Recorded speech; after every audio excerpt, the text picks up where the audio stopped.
సభలో నిన్న సీఎం రేవంత్ చేసిన వ్యాఖ్యలపై బీఆర్ఎస్ సభ్యులు ఆందోళన కొనసాగుతోంది. ఇవాళ కూడా సభలో నిరసనకు దిగింది బీఆర్ఎస్ శాసనసభాపక్షం.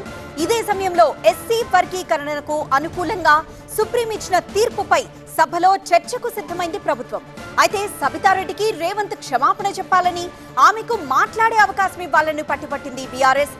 వెల్లోనే ఆందోళన చేపట్టారు బీఆర్ఎస్ ఎమ్మెల్యేలు. స్పీకర్ చొరవతో మైక్ తీసుకున్న హరీష్ ఎస్సీ వర్గీకరణపై గతంలో ప్రధానికి తీర్మానం పంపించింది నాటి సీఎం కేసీఆర్ఏనని చెప్పారు. వర్గీకరణకు తామెప్పుడూ మద్దతుగానే ఉన్నామన్నారు. అయితే ఇది కౌరవ సభలా నడుస్తోందని, అంతిమంగా పాండవులదే విజయమని స్పష్టం చేశారు హరీష్. అయితే స్పీకర్ మైక్ ను కట్ చేయడంతో మళ్లీ ఆందోళన చేపట్టారు బీఆర్ఎస్ ఎమ్మెల్యేలు. తెలంగాణ బిడ్డల్ని అవమానించిన ముఖ్యమంత్రి వెంటనే వారికోస్ వెయిన్స్ వ్యాధికి కేవలం 30 నిమిషాల్లో చికిత్స. కాల్ చేయండి 9989527715. తెలంగాణ బిడ్డల్ని అవమానించిన ముఖ్యమంత్రి వెంటనే క్షమాపణ చెప్పాలి. తెలంగాణ అధికార పక్షం తీరుకు నిరసనగా సభ నుంచి బయటకు వచ్చిన బీఆర్ఎస్ సభ్యులు అసెంబ్లీలోని సీఎం చేంబర్ దగ్గర ఆందోళన చేపట్టారు.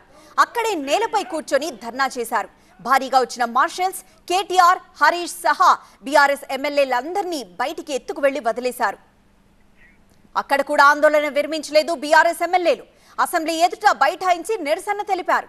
దీంతో పోలీసులు బీఆర్ఎస్ సభ్యులను వ్యాన్లలో ఎక్కించి తెలంగాణ భవన్ వైపు తీసుకువెళ్లారు. ప్రభుత్వంపై పోలీసుల తీరుపై తీవ్ర ఆగ్రహం వ్యక్తం చేశారు బీఆర్ఎస్ ఎమ్మెల్యేలు.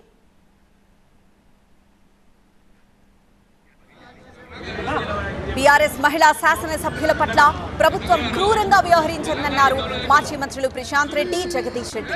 2 నిమిషాలు మాట్లాడే అవకాశం ఇవ్వాలంటూ 4.5 గంటల పాటు సబితారెడ్డి, సునీతారెడ్డి సభలో నిలబడి కోరుకున్నారని చెప్పారు. అయినా ప్రభుత్వం అవకాశం ఇవ్వకుండా సభను వాయిదా వేసుకుని పోయిందన్నారు ప్రశాంత్ రెడ్డి. మహిళా సభ్యుల పట్ల ఇంత నీచంగా వ్యవహరించడం అసెంబ్లీ చరిత్రలోనే లేదన్నారు ప్రశాంత్ రెడ్డి, జగదీష్ రెడ్డి. పోరాట పటిమలో కేసీఆర్ గారి కాలి గోటుకున్నది నీ ముఖానికి లేదు.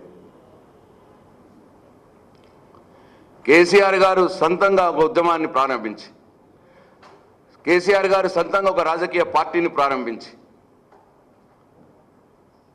ఆనాడు బలవంతులైనటువంటి కాంగ్రెస్ పార్టీ రాజశేఖర రెడ్డి గారిని, తెలుగుదేశం పార్టీ చంద్రబాబు నాయుడు గారిని ఇద్దరితో కొట్లాడి ఎదిరించి ఈ దేశంలో ఉన్నటువంటి 36 రాజకీయ పార్టీలను ఒప్పించి మెప్పించి తెలంగాణ సాధించిన వ్యక్తి కేసీఆర్. 2009లో మీరు మొదటిసారి ఎమ్మెల్యే అయినప్పుడు టీఆర్ఎస్ పార్టీతోటి పొత్తు పెట్టుకున్నందువల్లే మీరు ఎమ్మెల్యే అయిన సంగతి మర్చిపోవద్దు రేవంత్ రెడ్డి గారు. ఆ రోజు టీడీపీ టీఆర్ఎస్ పార్టీ పొత్తు ఉన్నందుకే మీరు మొదటిసారి ఎమ్మెల్యేగా గెలిచినారు. ఆ సంగతి మర్చిపోవద్దు.